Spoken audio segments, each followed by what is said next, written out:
Parents, if your child is on the streets of Fort Myers right now without a good reason, they could be in big trouble. New curfew changes take effect tonight, and that means they'll have to be home earlier than before. 4 in Your Corner's Andre Sr. is live tonight with details. Trey? Hey, Emily. Well, you know, the city of Fort Myers has had a curfew for a while now. Problem is, we talked to a lot of people. They had no idea. But to end all that confusion with the new change of this new curfew, the city of Fort Myers has these fancy new flyers here that they're handing out to inform everyone that the new curfew is 9 p.m. Take a look. What's the point of changing it? They might as well just leave it at 11 exactly. That is the reaction you might expect from some kids about being forced to be indoors earlier than before. Did you know that there was a curfew before? No. The kids at this ice skating rink used to have to be indoors by 11 p.m.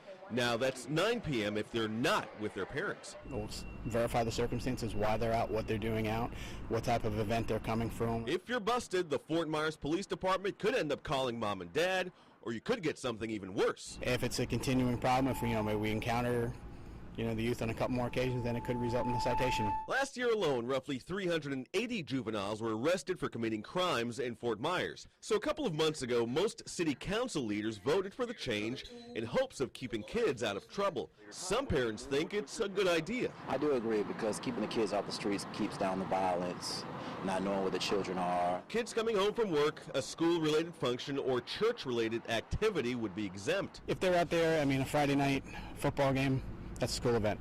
We're not going to sit there and wait outside schools. It's a very family-oriented place here. So how would that affect businesses in downtown Fort Myers?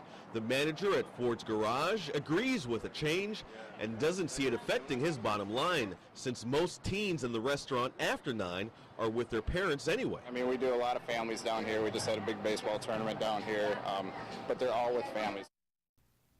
All right, well, even if you're out on the street walking around, you're 17 years old, police officers will stop you, but you have to provide some sort of proof of why you're out there and that you have permission from your parents or you're coming home from your job or whatever the case may be. By the way, on the weekends, instead of the midnight curfew, the old curfew, it's now 11 o'clock. You've got to be off the streets by 11 o'clock on Fridays and on Saturdays. Now, the city council, they're going to be trying this out for the next 6 months. After that, they'll reevaluate and decide whether they're going to keep this new curfew on a permanent basis. We're reporting live tonight, Andre Sr., Fox 4, in your corner.